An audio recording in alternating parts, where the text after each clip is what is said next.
All Hello, right. everybody. This is you're watching the podcast. Tell me your story, and this is your host, Chris Baker.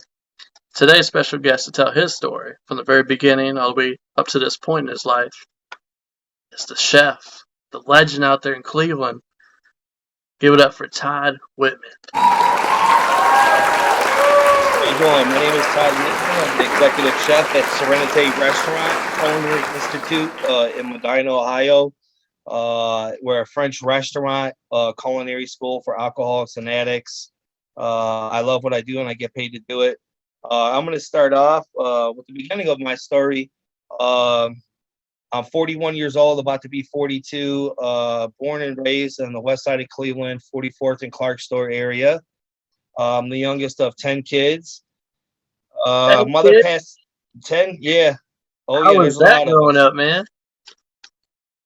It was interesting, but my mother passed away when I was 7 of cancer. My dad was a full-blown alcoholic. I'm the youngest, and so there was only my other brother Thomas that lived with us after that, and then he moved out like 2 years. I had no rules, no structure to do what I want whenever I wanted, and that just opened the floodgates for me to, get in trouble, drink. I can remember smoking weed at the age of like 10. I used to, take stuff from my brother when he would come over and visit and do parties and stuff. And, I just got into trouble. And, to me, it was exciting at that age. That's what I seen from my environment. I got to, I didn't get punished for smoking a cigarette at 11, or getting suspended. I was going to the bar and get my dad out of the bars, walking him home, wasted. And so that's the environment I grew up in. And it really opened the door for me to in that environment to be my environment, and so, I thought it was cool to, like break windows, around the neighborhood, get in trouble. I got into a lot of trouble. And I think about it today is because I just always wanted somebody like to notice me. You know, I was looking for that attention, and when I got in trouble, people paid attention to me, and they would talk to me, and they really didn't have, you know, that, uh, that role model. I love my dad. He was a good dad. He provided a home, and food, but, there wasn't no structure. There wasn't no guidance, and it gave me free reign to live a long life of misery, and repercussion from the decisions that I made. And I had to pay a lot of consequences for the bad decisions I made. At the age of 11, I was doing a year in juvenile detention center. And then once I got incarcerated, I just adapted to my surroundings. And Hold on, it wasn't. wait. Go So, ahead. what did you do to get a whole year? At the age not going to school, we were starting fires around the neighborhood, um, You were bad. breaking and entering, just hanging with the wrong crowd. And they were tired of my stuff. I was 11 years old, and like, this kid ain't going to school, and he's on probation. Like, what are you doing? You know, Now, um, was that your first time being locked up, or was it?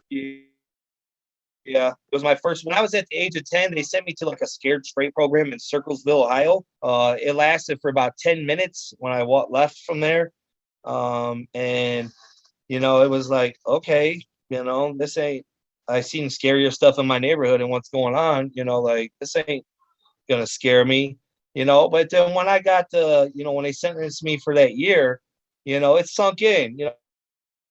I was a little nervous and scared. I was 11 years old. They didn't have no fence there, so I decided to leave. And then about 8 months later, they caught me.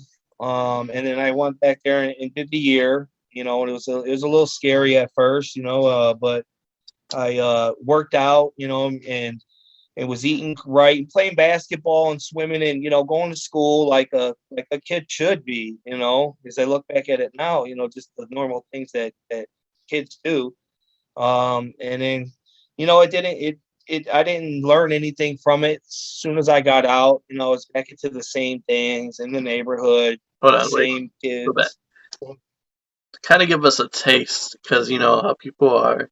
Somebody watching, listening right now, kind of gets into watching people locked up, and kind of movies, So firsthand, kind of tell us and give us a taste of what it was like day by day being locked up in there. As a juvenile, it was real. I remember I got slapped by the one of the biggest guys in the basketball room. And we got into a fight. He didn't like the way I was beating him up. And growing up in my neighborhood, I got jumped and fought all the time. So I wasn't scared to fight. Uh, but just fighting, and it was tough, man. Like it was real. There was definitely some things going on that you see on TV that go on there, like some things that that people shouldn't be doing with other people, and gangs, and it's association, and just people picking on people. It was definitely an experience, that I don't, recommend for anybody to go through. But I just adapted to it. I was, it was in my environment. I come from a bad neighborhood, and I thought I was a really badass. And so, I've had my nose broken 6 times, because I don't learn my lesson. Once I got over that fear of fighting, it was real in there. Like people trying to take your food, people trying to take your stuff. And if you get punked, you know what I mean. You're getting punked, then you're getting your stuff taken. And I wasn't having that. And it was rough. It wasn't easy. Like there's a bunch of bad people in jail. I mean, so did it help you out a little bit though? Did it help you become like, I don't want to go back there? Or how were you feeling once you were released? Not really. I was like, wow, this wasn't that bad. My mentality. I was like, this wasn't really that bad. I wasn't in like the worstest juvenile place there was. Uh, you know, I was like, I kind of had like that stripe on my shoulder getting out, like, yeah, I just did a year. Look at me, I'm tough. And that's just the attitude and the mindset that I had. And I was this young little punk kid that got in the gangs and was jumping people, and I was getting jumped, and it was just chaotic with alcohol and violence. We just thrived on it, So life of misery. I'm kind of looking at like as you got released, you kind of was like it was kind of like a reward. It was like a badge you wore. Like, yeah, I did my 1 year, and then you were once you went back to your environment, what you were used to. You said then it was just game on from there. Definitely game on. I got into the drug scene when I got out. There was a lot of drug dealing, drug using, alcoholism. I mean, I grew up in a bar. My dad knew all the bar owners. They stay there way past hours. And as I got older, I was able to get in those bars anytime I wanted to and drink whenever I wanted to. It was very well accepted. Back then, if you were a parent, you can allow your child to drink if the parent said so. Back in the 80s and 90s, and boy, that really, that I thought that was really cool. Being able to drink with the older fellas, and get into my neighborhood. It was an experience. What were you sipping on? Of fearlessness. What was you drinking? Sorry. Remember?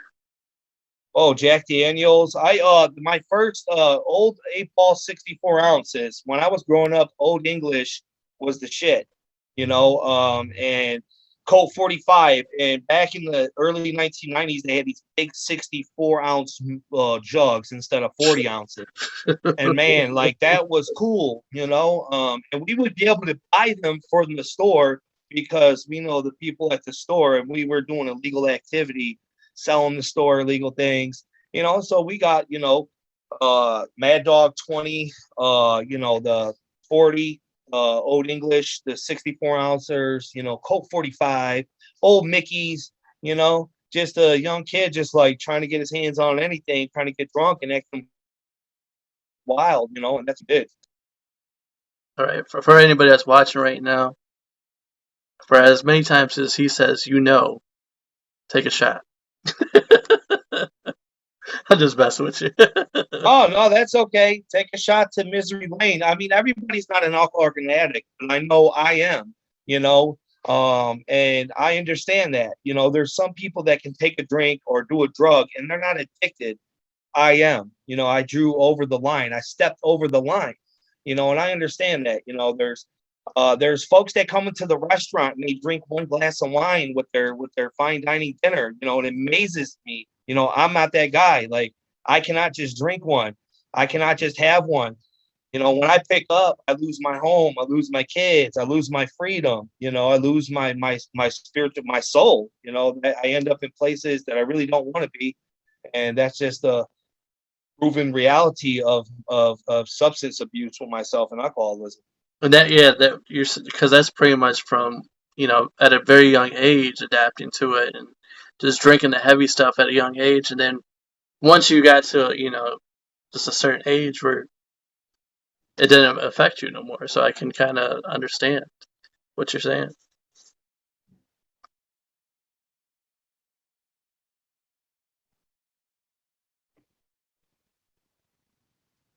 So when did you like really understand that like this stuff is hitting me hard, it's messing with my life, I'm going down the wrong lane? When I was 20 years old, I got into some trouble. I was drinking some liquor, and I ended up getting into some trouble. I had a gun and I had a 38 automatic loaded, a revolver, not automatic. I'm sorry. And I was so drunk that I was shooting at somebody 2 houses away from Second District. And I got pistol whipped. I was shooting at the guy. And I was like, wow, this is really this is really a problem. If I'm 2 houses away from the police station shooting at somebody, this is a real issue for me. Like, there's no fear when I put that alcohol, that substance in me. It all goes away. I think I'm Superman. I can do anything I want to anybody, and anywhere, and that's crazy. Full flight from reality. And so that was a problem, and I almost spent a lot of time in prison for that, and I didn't. And the gentleman that I actually shot at, he ended up, I was 20 years old, facing improper discharge of a firearm into a habitation in a school zone, because right by Second District is a school. This is at like 2 o'clock in the morning. Felonious assault with attempt to harm. And so once again, I'm in jail. Was in there for about 9 months, and the gentleman that I got into altercation with, he ended up getting into a car accident and passing away. And so this is a God moment for me. Was like, God intervened, and they didn't know what to do with me, so they gave me 5 years probation. I ended up copping out to an F3, improper discharge of a firearm into a habitation in the school zone. You think that would make me realize something, with all that time on my hands, and it didn't. As soon as I got out from that, it was going back to being the same old Todd in the same old neighborhood, and that's when the alcohol and drugs really took off. Getting into the hard stuff, and drinking, and getting in trouble. My lawyer used to tell me I caught two DUIs in 30 days. He said, Todd, some people used to collect stamps. You like to collect cases. I can't keep pulling you out of everything. And that still didn't make sense to me. I was a young, hothead. You couldn't tell me nothing. I was gonna do all this stuff, and I did, and it caused me a lot of time. I spent 6 years from a juvenile to an adult. In my early 20s, I met my wife. We had 7 kids. We have 8 total. She drank and did substances just like me for a decade and a half. And it was just like a blur. For 2 decades, I really didn't remember too much of anything. And then when I turned 35, I got 2 years in prison.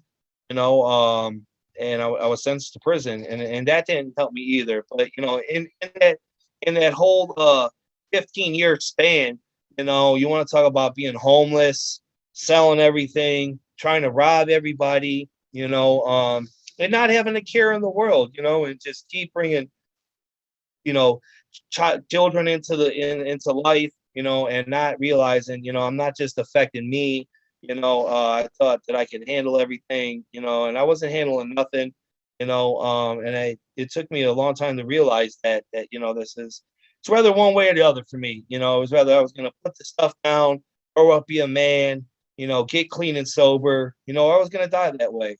I was 125 pounds 7 years ago, and I'm 250 pounds today. Very successful, professional, have a really good life, but I had to go through all those speed bumps and all those problems, to get to where I'm at, to be grateful, I don't know when it's somebody's bottom, but I had a lot of bottoms, but I just realized that, I wasn't going to continue to live my life this way and the people that I was affecting. And now, like, when did it like really take place for you? When did it hit home? Like after, did it hit you like right away? Like when everything was going on? When your first kid came in the world, or I thought they would change my first son was born. He's 22. You know, I was like 18, 19, I was 18 years old. And I was thinking that, at that point, I was just smoking weed and doing substances, it really wasn't like a bad problem. I knew it was a problem, but it wasn't like a bad problem where I had to get up and do it right away. But it just escalated. It didn't matter the kids, the wife, no matter what happened, it just wasn't enough. I used to say I love my kids and then my wife, but then my actions would speak different. I'd be out, doing things to get what I gotta get, not caring about what's going on at home, not paying the rent, not paying the bills, you know, uh, could never have nothing. It was all about the vicious cycle of addiction. It was all about that, and I learned a lot about that, being in recovery, and it's taken a lot of hard work to dissect through all that. And I still do it today. For me, recovery is a journey. It's not a race, and I don't forget how hard it was when my wife and kids were homeless when I went to prison. And when I got out of prison, starting from all over again, not having nothing, and then getting out and doing the same stupid crack, smoking crack, shooting dope, and I just took a look at myself and I knew I had a problem, and I went up to my parole officer and I said, hey, I got an issue. Can you help me? And she said, well, what's your issue, Mr. Whitman? I said, I'm a alcoholic drug addict. And she's like, yo, come back next week and give me clean urine. I was like, did you just hear me? You know? And so the like 2 weeks later, they just ended up locking me up, put me in the county jail to dry out. And then that's where my journey really began, from change. I got into CATS Community Assessment Treatment Center in Cleveland. So instead of sending me back to prison for 9 months, because that's what happens when you're on parole, you get a sanction.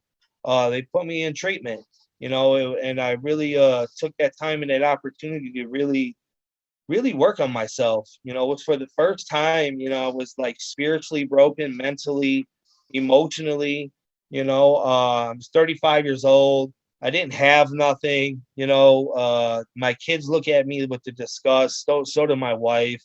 Uh, there was nothing good about my life, and I knew I had to do something about that. And so, I started doing that in treatment, and I get in the kitchens, like I always do, because, I want to eat up and bulk up, look good, get back out, but, got into the kitchen there at CATS Community Assessment Treatment Center in Cleveland. Um, and Mr. Brown, the gentleman who runs the kitchen there, said, hey, there's a good program on Shaker Square called Edwin's. It's a second chance culinary school for convicted felons. I think you'd be good for it. I was like, you know what? I always love food. So in the early 1990s, I worked for Desperado BBQ and ribs. I went all over the country on the rib cook-off. It was great. I loved it, loved meeting different people, got to visit different places. So that was exciting to me. So food has always been exciting. My cousin's husband owned Italian restaurants for years, worked on and off for him in my mid 20s, but didn't get serious until I got clean and sober. Total abstinence is the key for me. And then going through treatment, when I got out of CATS, I got right into the Edwin's program. And it wasn't easy, but it wasn't that hard either. I had this new way of life. There was 48 of us that started in my class. only 8 of us graduated out of my class. It wasn't because they couldn't graduate, it's because they didn't have the willingness or determinedness to go through a program and learn a skill set, and then it can help get you a job, and people used to look at me and be like, why are you so happy? And I'm like, well, I'm not shooting dope and robbing people or getting beat up by the head with a baseball bat, because I did things that to people that, they wanted to kill me, and that's how I live my lifestyle. And so I had this new way of life, and we were only making $2.50 an hour, man. You want to talk about eating a piece of humble pie. That's what we made at Edwin's, but at that time I didn't need a lot of money. I needed to center and focus on working on myself and my career. I took the bus for the first year and a half, man. I used to take the 10 and up to the Green Line. We lived off of 93rd and Miles. And I don't forget how hard it was, just going through those struggles, and those are times and getting through, not knowing, and that's why I got into the program, because they were going to find me a job, and I just took it serious, and I got a good recommendation. I got into Parker's. It's a new American fusion restaurant that used to be on East 9th in Cleveland. It's called Parker's, McKipton Schofield Hotel. I was there right when the Republic Convention was in Cleveland. We opened up. It was a beautiful restaurant. We did like $4 million in sales the first year. And I just got to learn and work around food. They used to offer me a drink for like the first year. They'd be like, I'd be like, only clean and sober dude there. They'd be like, oh, we did good in sales. Here's a drink. I'm like, dude, I don't drink.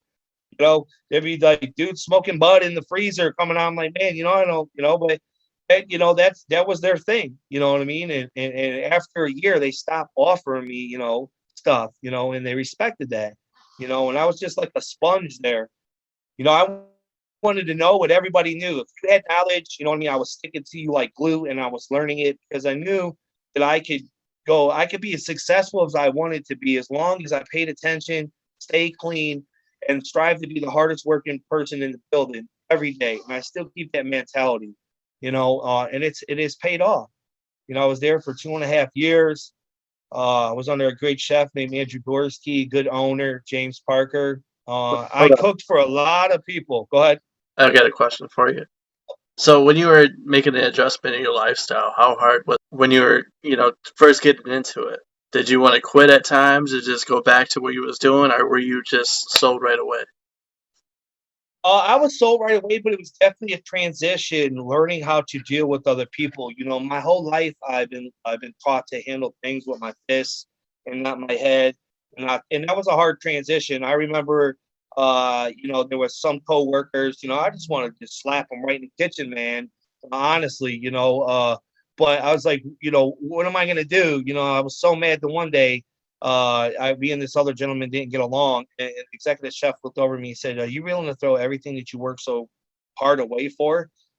And it made sense, and it was a learning process for me because, all the old times, I would just hit somebody upside the head or they hit me and we'd be fighting, and it was time to was I really maturing and growing as an adult, making good decisions, and it was the first time I made a good decision. I didn't have to, say something disrespectful to somebody. I didn't have to try to put my hands on them, and catch a case, and the transition from working downtown, it was crazy. It was booming downtown. There'd be all kinds of, drinking going on and chaos, and I just kept telling myself, like I lived that life, I know there's nothing good that's going to come out of it.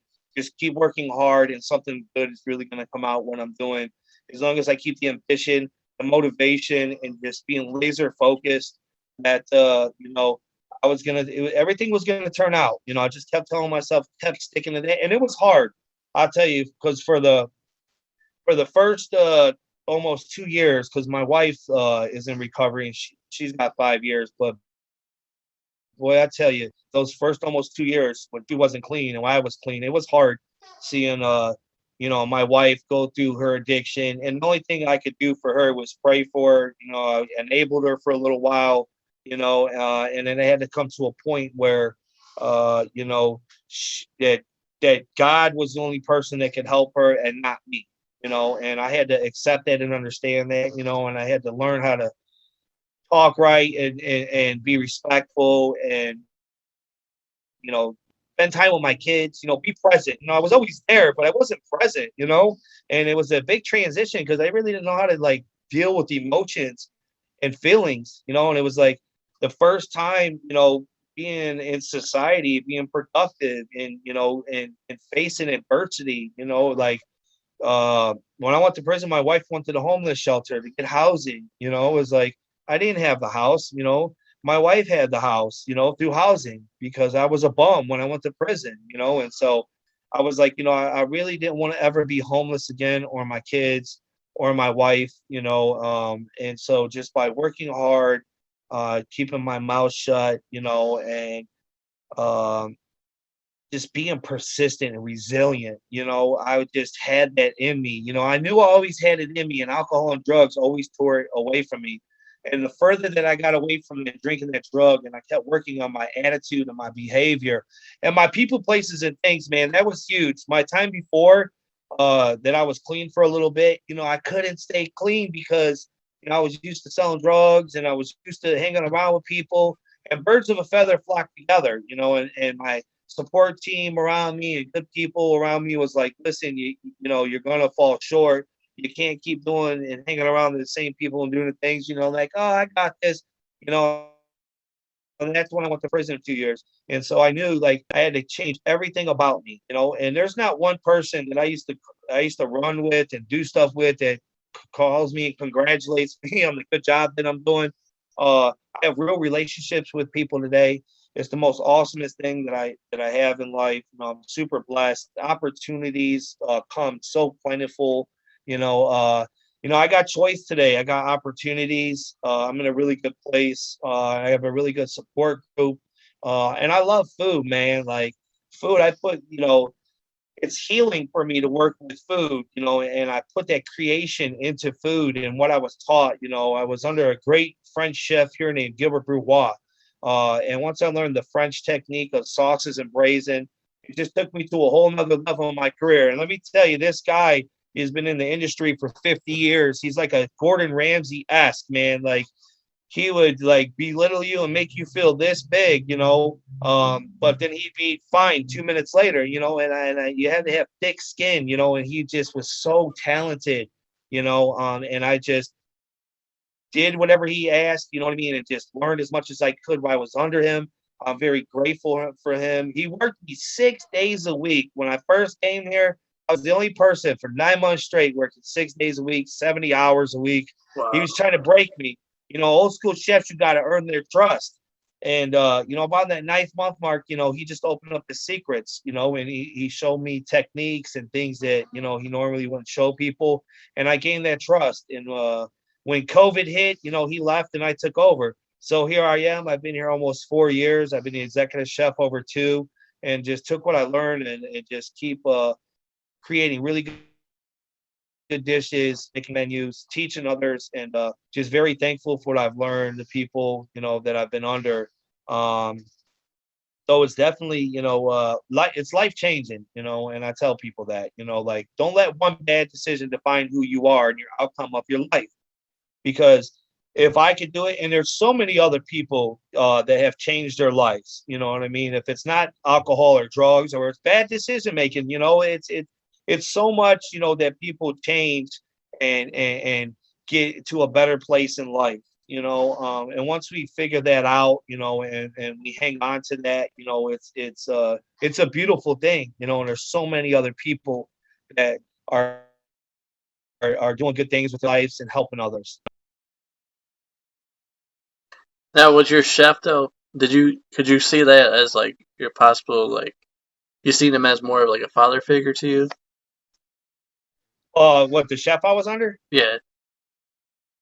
Yeah, yeah, I would definitely say so. With Chef Gilbert, he was older, but I tell you, like the father figure, to be honest, was my sponsor. My sponsor, Andrew McAuliffe, he is really like a father figure to me. He's a two-time convicted felon. He's 76 years old. He's been clean for 38 years. He's done time in Georgia State Penitentiary, Florida. That's where I met him when I was incarcerated. He would come in and do these meetings. And then that's why I really like learned about recovery and started opening up. That's my father figure. I look at him, love him with everything. He used to come and give me the treatment, take me to meetings, and just got me back on my feet with life. Having fun. I thought being clean and sober was gonna be like dull and everything was gonna be boring. And that's crazy. I have the best time of my life today, clean and sober. And I wouldn't trade that in for anything. And there's a lot of good people that's been put in my path certain times, and I needed those people. I asked my sponsor a couple years ago because I'm coming on 7 years total abstinence this August 17th. I said, "Hey, how can I pay back? How can I ever pay you back?" He said, "Hey, dummy, what I did for you, you got to do for others," and it just made sense. I was about 3.5 years clean, and then I was like, you know what? I really got to get out, get my story out and show other people and help other people. I sponsor men, I help other men.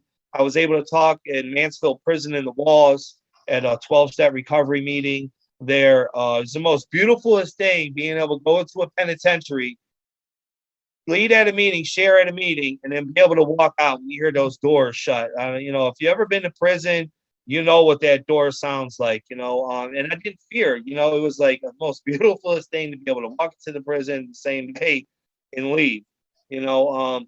I want to give people hope, that's what I'm doing. I just want to share my story and hope that I can touch somebody that they can, want to change their life, get some help, and get on the right path, live life, man. Life's short. So I'm just enjoying the ride. Now, as somebody right now is, you know, fighting the addiction or ready to just give up, like, how you were saying, ready to come clean with it. What would your advice be to that person right now? I would say definitely get into an inpatient programs, a detox first. I would recommend, sober living, a 3/4 way house. Really like get some time at a place where there's other people that are clean and sober, that have structure, and so you can have a better understanding about, your addiction. Like myself, it took a lot of information and a lot of people to talk to me, to get this stuff out, to get better, and I would highly recommend that, and then, get a support group, a sponsor, or whatever.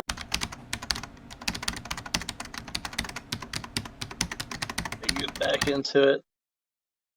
So we're coming back for a commercial break, and we're talking about what would your advice be to the addict that is, trying to, they just want to be clean finally. They want to finally give it up. I would recommend, like I said, get into some inpatient, get into a detox first, and then get to some inpatient treatment. Really find out about this disease that is killing so many people. And the more information that we can get about, our disease and alcoholism and substance abuse, it really empowers us to have an understanding of why we act. It actually takes a year and a half for the brain to start healing from alcohol and drugs. I've done addiction workshops, and it takes that long. So those many years that we put in, wrecking ourselves and putting these poisons in our bodies, it takes time to really, for that stuff to start going away, and that thinking, like, it doesn't happen in a day or a week. you know, um, get to some meetings, whatever it is, if it's smart recovery, if it's church, if it's what if you believe in a tree, whatever it is, I'm not blindsided just because I'm in 12-step recovery. That's the only way, whatever it is for somebody to believe in something. There's something greater, a power greater than ourselves. I used to my sponsor used to say, Todd, wake up in the morning, look in the mirror, and realize that's not God. And when I was in active addiction, I put myself on that pedestal. I don't do that no more. I am not the Almighty. I'm not everything. And I'm not subject to to getting ran over by a bus or taking that last shot, and dying. It's a reality, and it's brutal that so many people are dying from alcoholism and drug addiction, and it's real. And so, you know, going through those things and just putting yourself around clean and sober people and good people. Everybody that's in my phone is not all in program or recovery, but they're good people. They're people that when they pick up a drink or the drug, they're not going to prison. They're not losing their kids. They're not losing their house. And that's okay.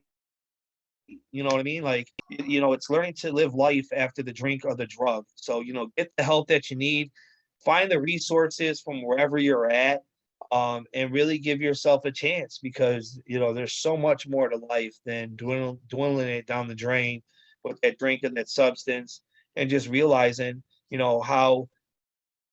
how much that life can give you and how successful that you can be, whatever it is that you do, and I hang on to that, no matter what I decide, no matter what I choose to do. For me, as long as I'm clean and sober, I want to be successful at anything I do, with my hardworking work ethic, it's going to take me wherever I want to go, it's so crazy. I have judges, state representatives.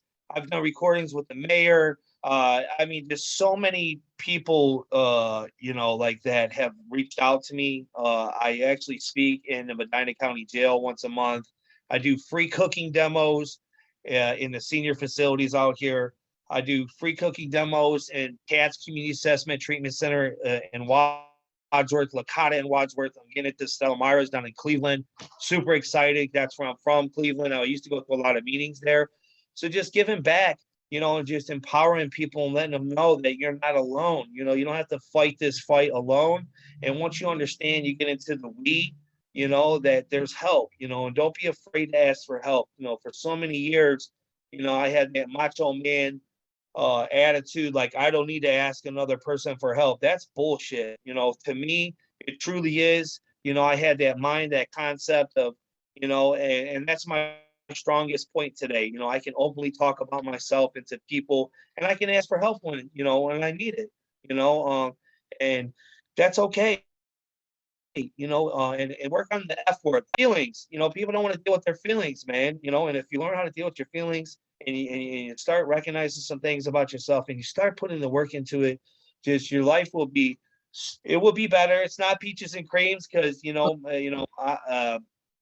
everybody that I know that's clean and sober is not, a really happy person, and there's things that we have to do to, I got clean and sober to be happy, you know what I mean? To live life, not to be miserable and angry, and I just continuously to work on myself to be a good person, be positive, be a role model.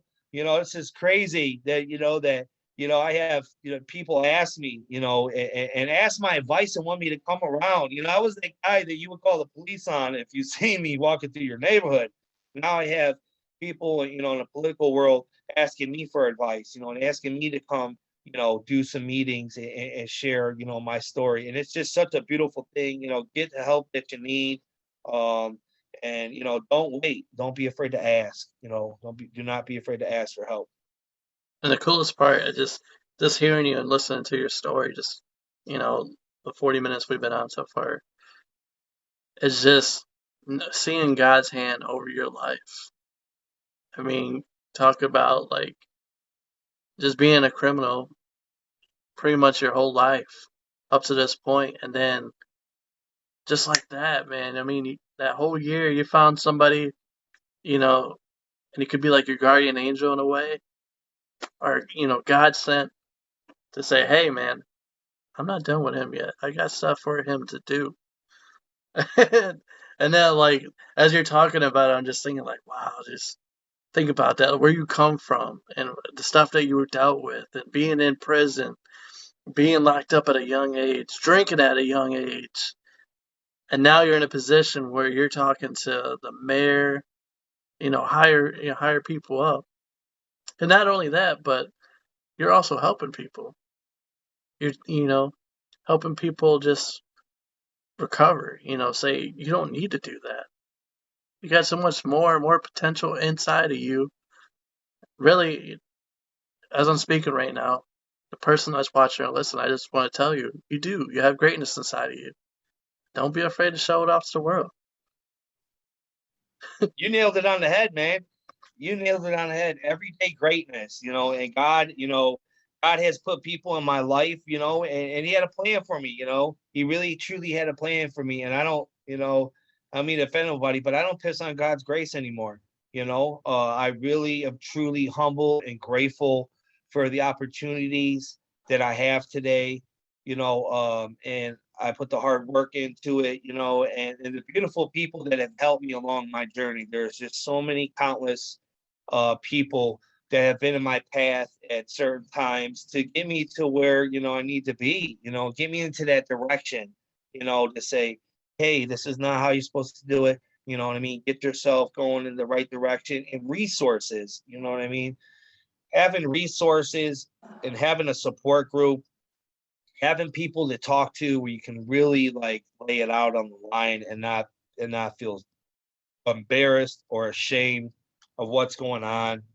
I mean, I've had both of my brothers overdose and die from alcoholism and addiction in the last couple of years. My father, good friends and family, they're gone. They ain't coming back. They used to say, Todd, that was going to be, we always thought that was going to be you, and it's not me, and so I got a purpose in life, just to be a good father and a husband, and be a good productive citizen in the community, and to help others and share my story, my experience, strength, and help, you know, um, to help them to, change their life.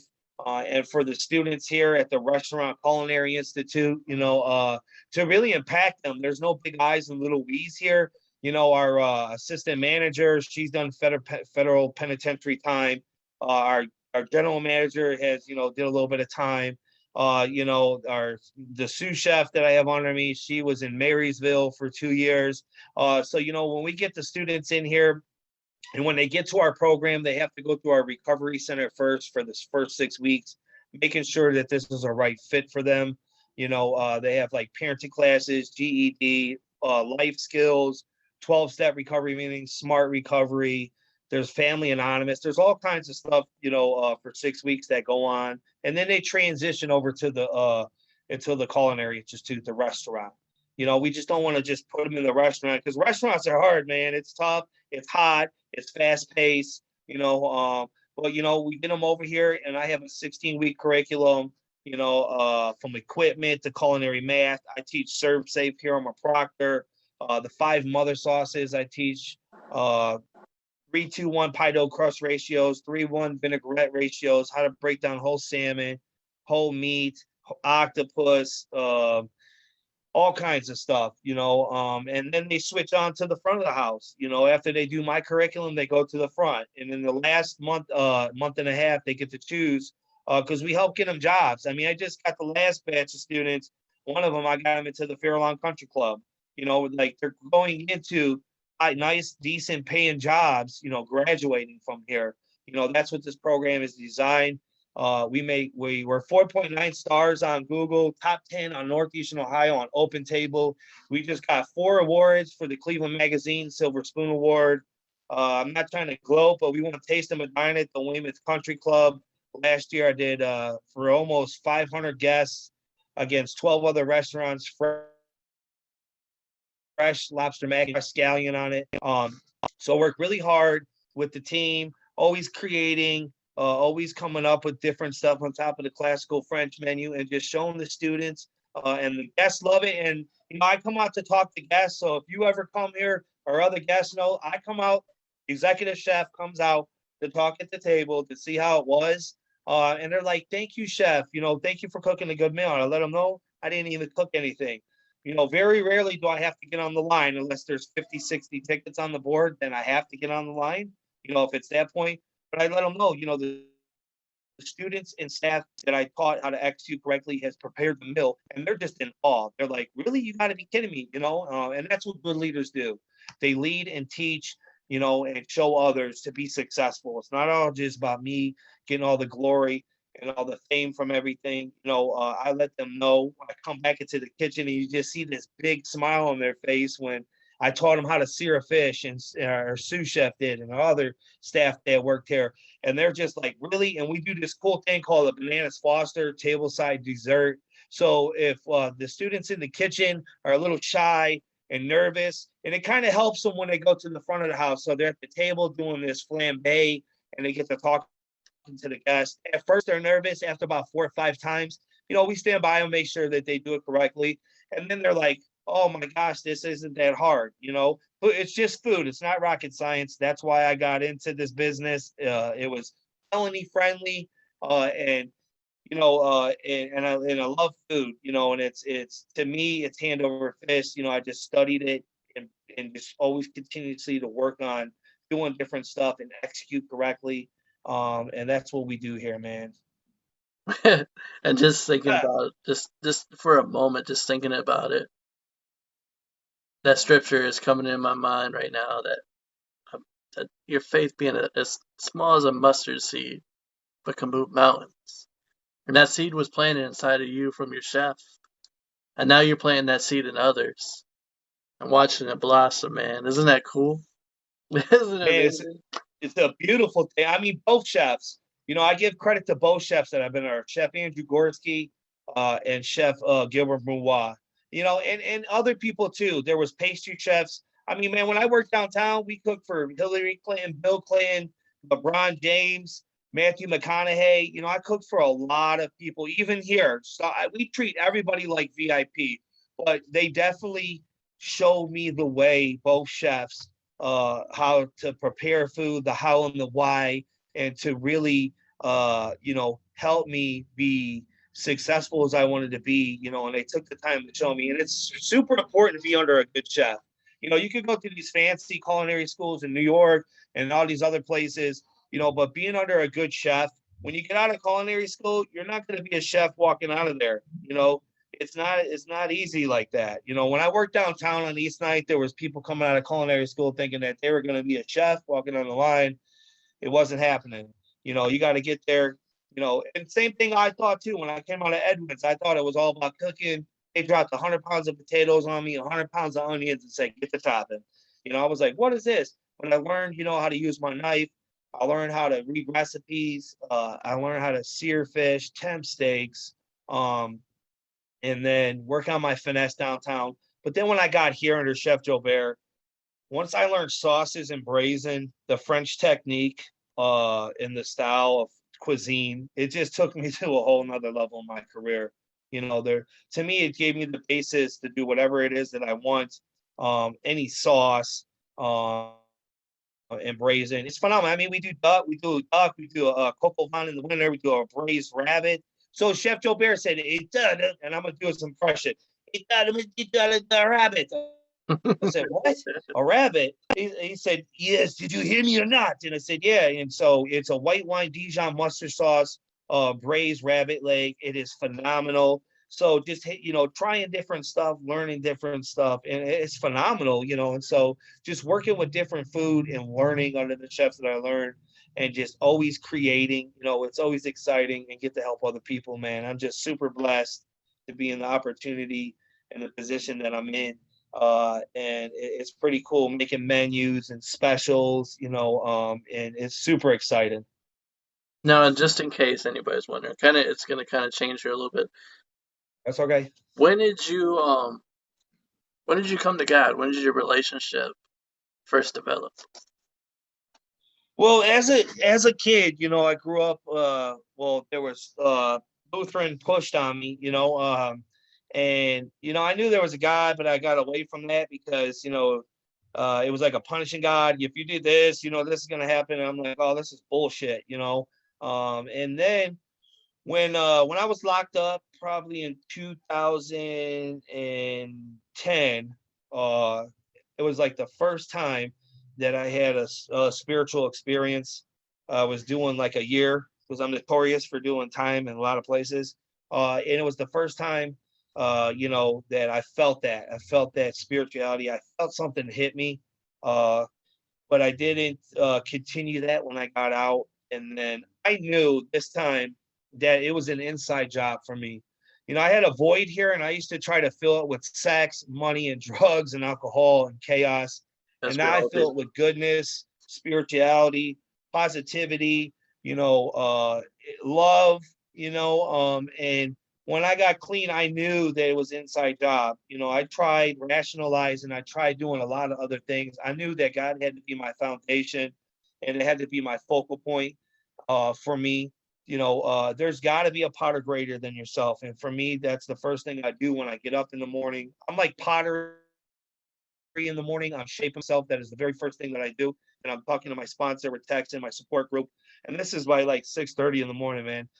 That's how I start my day. And so, at that moment, I always had those times where I would pray to God and I'd be like, just get me out of this jam one more time. And it wasn't, when I prayed, it wasn't, hey, get me out of this jam. It was like, God, can you help me? I really need some help. I really don't want to live like this no more. I'm tired of being mentally, spiritually and physically just bankrupt, and it was something happened, man. Something happened when I said that prayer. And then, I never prayed on my knees, and my sponsor said it. I was in treatment, and he said, Todd, get on your knees and pray. I said, get on my knees. Yeah, he said, get on your knees and pray. Try it for 30 days. If not, don't do it no more. And I've been doing it ever since. And it has helped me tremendously. God, I'm super blessed. I have beautiful people, beautiful blessings in my life, and God has put people in my path at certain times. I outgrow people, people outgrow me. But at those certain times in my life, I needed them to get me to where I need to be now. So I'm just super grateful, and I always knew that, that there was something, and I was always doing the wrong things and always turning my head, but I really truly believe that, that there is God, and whoever, I have my personal belief, but there's definitely a God. There's a power greater than ourselves, and it's not us, and if we understand that, it can really get us in that right direction and that right mindset. I used to be addicted to alcohol and drugs and money and sex. You know what I mean? That doesn't rule me no more. And it's just a true miracle. What God can do in someone's life. Just how cool that is, though. But you probably heard it throughout your life because you got saved at a young age, and we all a lot of people, like you said, try to fill that hole in their heart that only God can fill with drugs, sex, anything, porn, just anything. And really, I mean, the battle is hard too, especially when you're doing wrong because He gifted us with the Holy Spirit. And that's that inner voice inside you that you always would hear. I know you heard it when you would be out doing something wrong. And you'd be like, come on, man. What are you doing?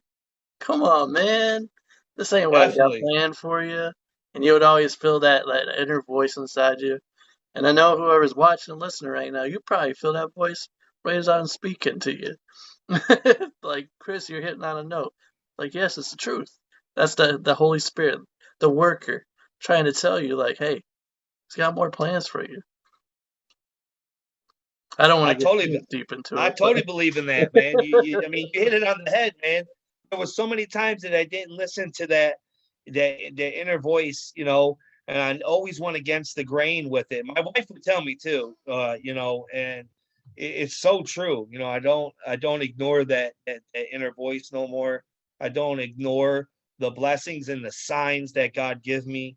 I don't ignore, the beautiful people that are in my life today, and I don't ignore uh, all the success and all the good things I have today, and from the good people and the relationship that I have to get to me where I'm at. It really centers me.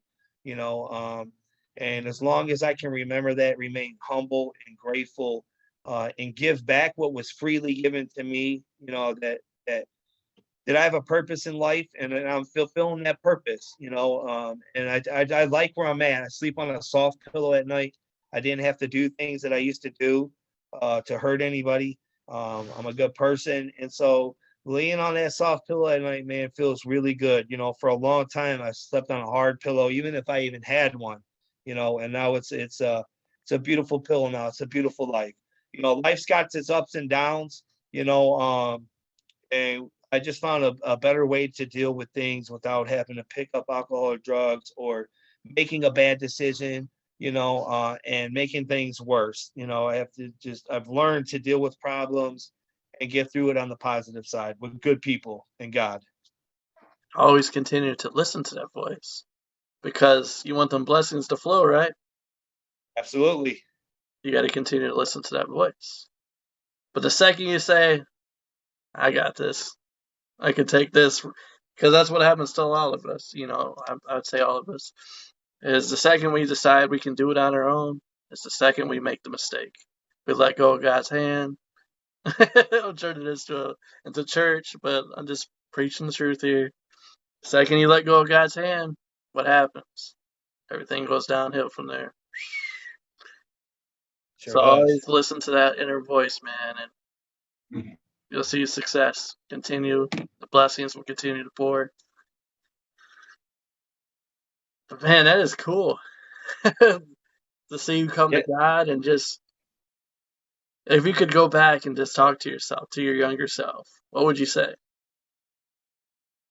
Uh, I would have probably got clean 20 years ago. I bought a house a year ago, and I think to myself now that it's gonna be, and it's okay. I'm gonna be 69 years old by the time I pay this house off.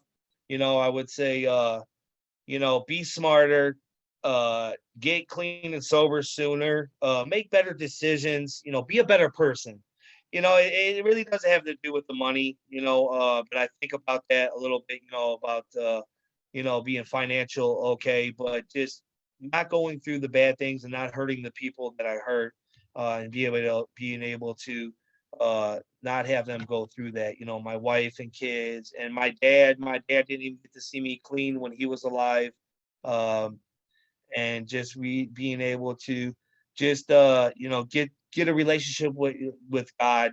He's always been there. I turned my back on him, and just would have really, made wiser, smarter decisions, and not, taking care of my body. I do that today. I damaged my body for a long time, and just not hurting the people that I love, and was able to not put myself through that or my kids or the people that love me the most, and just really would have did better. But, I can't change that. All those things that I put myself through, and it really defined me and made who I am today. And so I understand it. I accept that. I have acceptance in my life today, and that's okay. And I just take it with a grain of salt and just try to be the best me every day. And for the things that I can't pay back, for the people that I've done wrong to, just doing the next right thing, giving back, doing things in the community. That's how I give my payback to people that I did wrong to. I can't make amends for all the things that I've done wrong, but that's how I make my amends, by doing something good, being selfless and helping others. That's how I can fulfill those things, for the things that, to the bad things, to the people that I did to make up for that. So that's the way I look at it. I don't dwell on the past. It happened. It helped me shape who I am, the good, hearted person that I am, and strong, successful executive chef, and leader, and matured, and so it really has put me in a really good place in life, to make good decisions and to be super successful. Now you're just living out your testimony now. Oh yeah. How incredible that is. You ever think about writing a book? Yeah, I had somebody ask me if I wanted to write a book. Supposed to be getting with a ghostwriter maybe the end of this summer. Yeah, it's definitely something that I would definitely look into.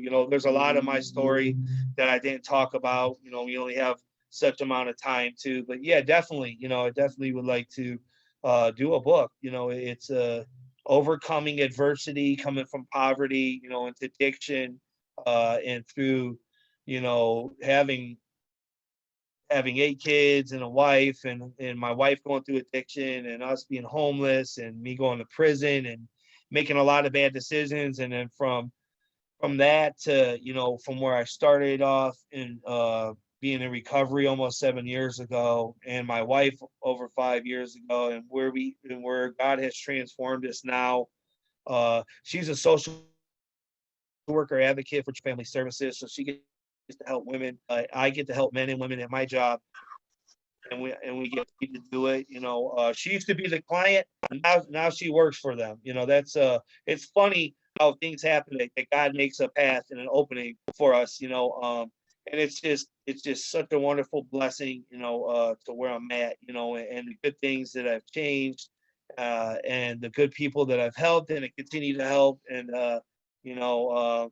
We're or upscale French cuisine restaurant, and from all that, and just putting it all in one, it's a good comeback story. Everybody loves a good comeback story. Yeah, right.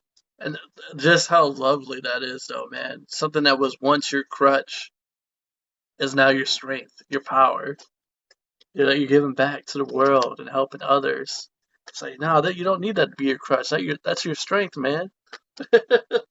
Yeah, I used to want to take from everybody, and now I want to give to everybody. It's funny how life works out and God does that. I used to try to beat everybody out of everything, and I always thought I used to be getting ahead, and I never got ahead. I always paid tenfold for all the bad things that I've done, and now the more that I give, the more that I receive. I receive that. I understand that today, and the blessings just pour. It's just You're learning. tremendous. I can't even put it in the words how beautiful life is. You're learning, man. That's all part of the journey. In order to receive, you must give. That's something. And so what should we expect from you in the future as we begin to wrap things up? I think eventually I want to be a personal chef. I'm not, I'm maybe 5, 10 years away from that. I'm gonna keep on working here to, and keep helping people and teaching people. Possibly write a book in the next couple years. I'll be And looking for just that. just keep showcasing my talent, and then also, working really hard, not only in the Medina community, I do a lot here, but in Cuyahoga County, I mean, all over, wherever I can get in to share my story, experience, strength, and hope, being a beacon, to people and just saying, hey, like, look at me then, look at me now, and that you could change that. You don't have to live your life like that. And there's a lot of us, that are doing, are successful, that went from where we were to where we're at now. Motivational speaker, and just empowering people and sharing our story, sharing my story, getting it out there, and just keep working hard. Sky's the limit. I don't know what God's got in store for me, but I know it's pretty good. And as long as I accept His blessings on a daily basis, I don't know where I'm going to be. I know where I'm at today. And I'm very grateful for the opportunity. And I love what I do, and I love helping others. So I don't plan on leaving Serenite Culinary Institute. Not for a while. Maybe in 10 years, maybe I'll be cooking for, a family or somewhere, because I don't want to be, you running a restaurant when I'm 60 years old, I have goals, maybe culinary instructor, maybe a personal chef, to travel. My wife said, what are we going to do when the kids get older? And they're starting to get older. And when they're all done, we're going to travel around the world. We're going to see, places that we have never seen.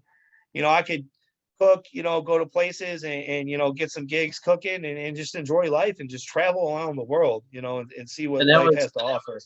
actually one of my questions. I was just about to ask you. If that were an opportunity in the future, would you take it? Absolutely, Be for the sure. traveling chef? 100%. If it would have to be the right situation, it'd have to be the right thing. But yeah, I always keep the door open. I never know when that perfect opportunity opens up. So definitely, always keep an open mind. God and sobriety has given me options. It's a beautiful thing today. All right, if you could go anywhere in the world, where are you going? Well, I really don't like to fly, but I probably will have to. I would probably say um, probably Hawaii. I really want to see Hawaii. It's beautiful food, beautiful people, beautiful culture. New Zealand. I really want to just travel. I really like to go to Egypt too and see the pyramids. I really like science, and like to really see. I really dig that. To to see those monumental structures that people built that built it a long time ago, and just travel all in the world. Eating different food from different ethnicity, cultures. I love food. You You said know, that. uh, I love food.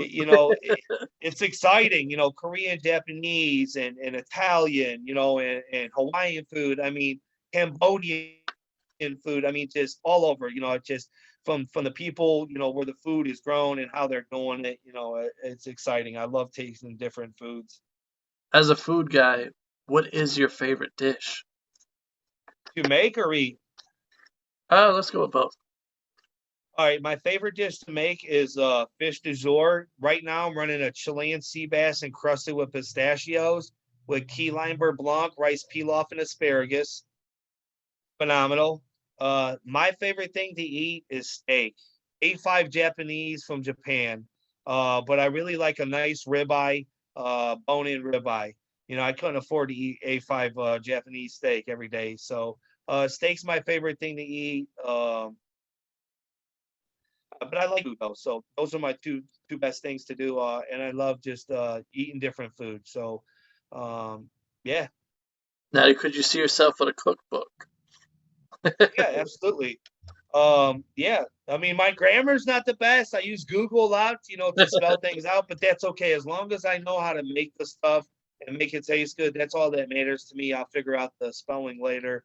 And I'm working on that. I'm a work in progress. But absolutely, it might be in the future. There's a lot of things that I've created, that people might want to see. And I'm just thinking too, like being a chef, man, there's a lot of doors to opportunities that you can do.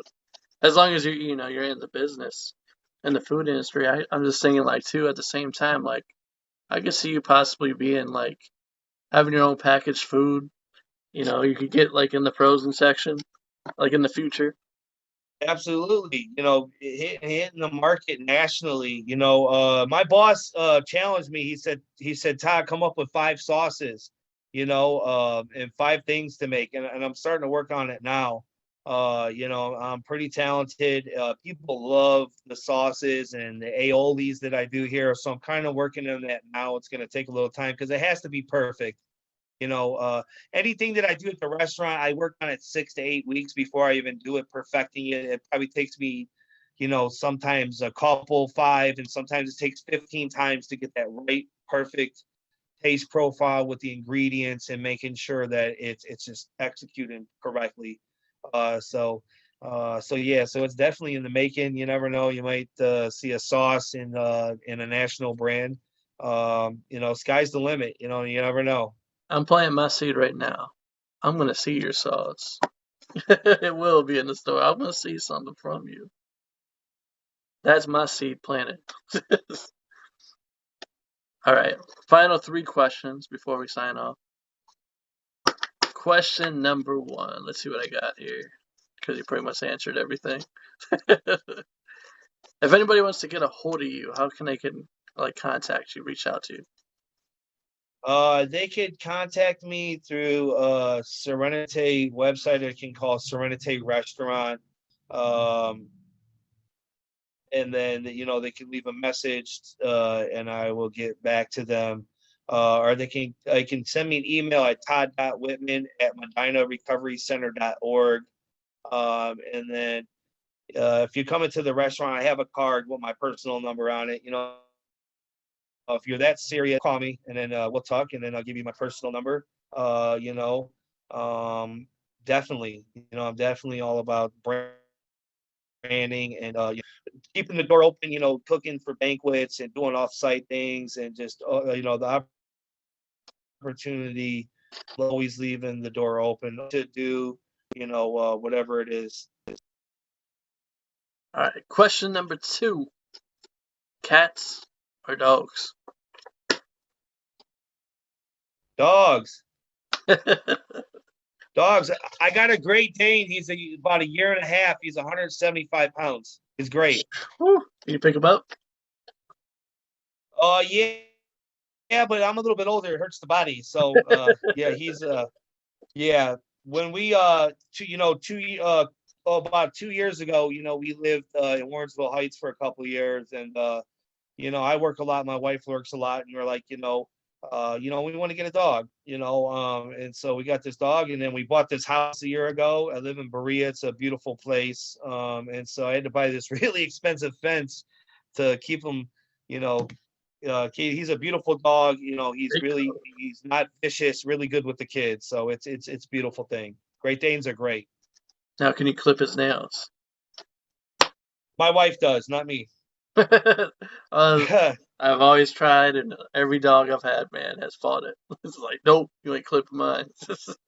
Yep. All right, the final question. I think I already asked you that, but where are we going to see you next? Oh, you're gonna see me all over. You're gonna see me all over. I'm on Live with the Moss Man on News Channel 8. Thursday. I'm in communities, always doing cooking demos for seniors, treatment centers. If you really want to see me, come see me at Serenity Restaurant. Come show your support, eat a good meal for a good mission. And yeah, come have fun and eat good, and share the blessings. All right, Todd, I just want to say thank you for coming on, man, and telling your story from the beginning up to this point. And you're definitely going to hear more from him in the future. So, Thank you very much for the opportunity. I really appreciate you, Chris. and if anybody else would like to come on the show, it's an open podcast, open platform. Just hit me up. You can find me on LinkedIn, Facebook, Instagram, all that good stuff. But anyway, I just want to say thanks for watching. Thanks for listening. Have a good night. Peace.